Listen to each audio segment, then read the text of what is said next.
Hello guys, welcome to my channel. Today I'll be showing you guys how I transformed this wrapper and top to this lovely trendy style. So first of all, you have to fold your fabric into two like you can see me do, and the extent at which you fold depends on the widest circumference of your body. Okay, so now I just took my neck depth and my neck width measurement, and now I'm taking my shoulder measurement and then I'm slanting by 1 inch, then I'm connecting it to the top. Next, I'm taking my armhole measurement divided by 2, and I like taking my measurement twice in order to ensure that the measurement is very correct. So I'm just placing that line right there. So now I'm connecting the line for my armhole. So next I'm taking the nipple points. That's my nipple point right there. And like I told you earlier, I like taking the measurement in two places to ensure that the measurement is correct. So next I'm taking my waist measurement right there, and that's it. I'm still repeating the same process.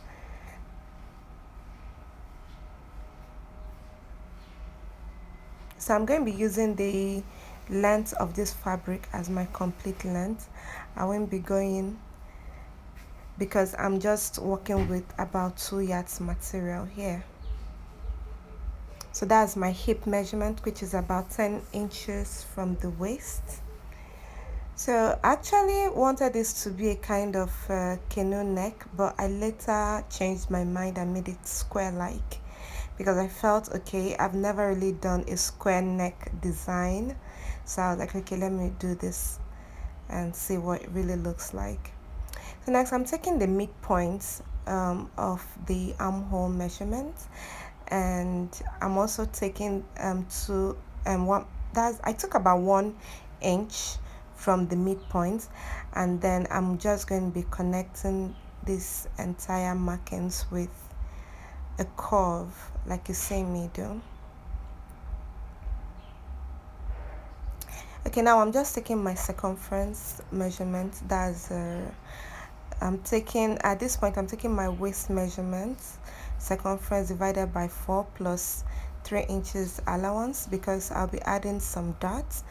So I also did the same for my bust and the hip measurements. After that, I'm just connecting everything as you can see. And the next thing now is to cut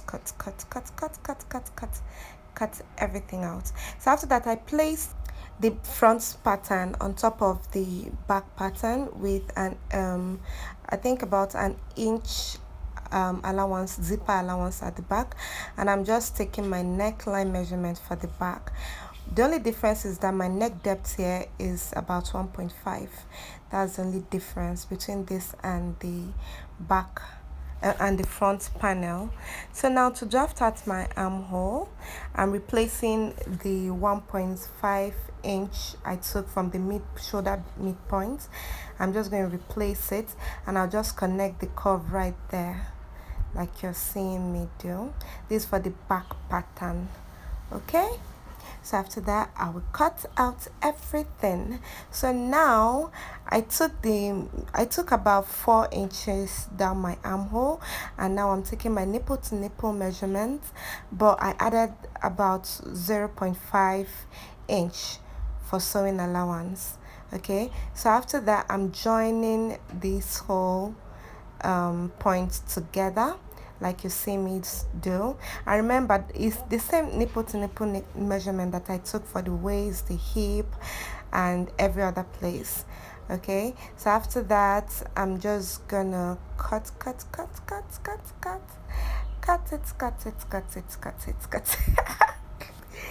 So that's just what I'm doing right now. I don't know who enjoys cutting like I do. I love sewing. It's so much fun. So there we have it, as you can see. So I still went ahead and divided the back, the middle back into two, and this is the front pattern. The back pattern is actually 4 because I divided the middle one into two. So now I'm just taking my